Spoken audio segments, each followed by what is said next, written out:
হযরত সাদ ইবনে উবাদা রাদিয়াল্লাহু তাআলা আনহু হইতে বর্ণিত আছে যে রাসূলুল্লাহ সাল্লাল্লাহু আলাইহি ওয়াসাল্লাম ফরমায়াছেন, যে ব্যক্তি কোরআনুল কারীম শিখিয়া বলিয়া যায়, কিয়ামতের ময়দানে সে এমন অবস্থায় মাওলার দরবারে উপস্থিত হবে যে তাহার শরীরের অঙ্গ প্রত্যঙ্গগুলি জড়িয়া পড়িয়া গিয়াছে। কোরআনুল কারীম বলিয়া যাওয়ার অর্থ কয়েকটা।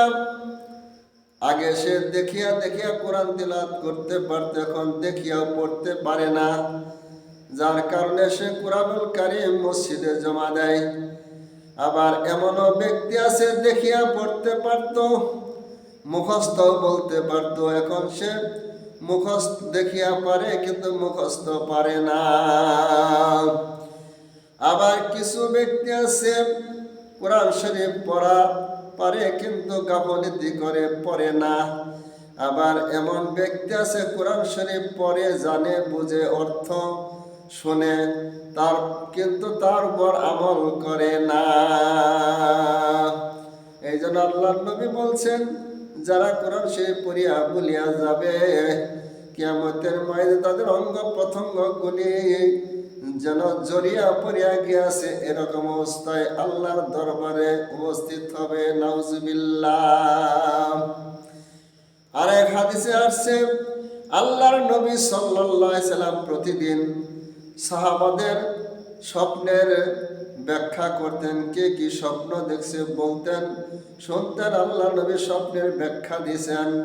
একদিন আল্লাহর নবী সাল্লাল্লাহু আলাইহি সাল্লাম ফজরের নামাজের পরে বলতেছে সাহাবাদের কাছে, আজকে আমি রাত্রে স্বপ্ন দেখলাম যে আমাকে দুইজন ফেরেশতা আসিয়া নিয়ে যায় আর আমাকে জান্নাত জাহান্নাম দেখায়।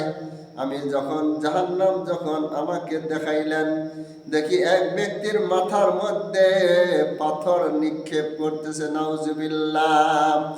পাথর নিক্ষেপ করার কারণে মাথার মগজগুলি ছিটকে ছিটকে দূরে পড়ে।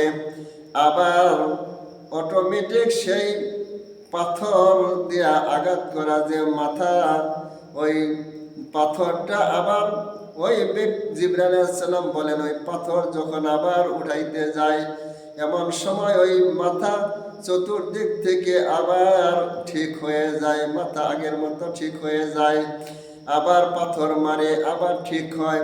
এইভাবে কিয়ামত পর্যন্ত তার মাথায় পাথর নিক্ষেপ করতে থাকবে।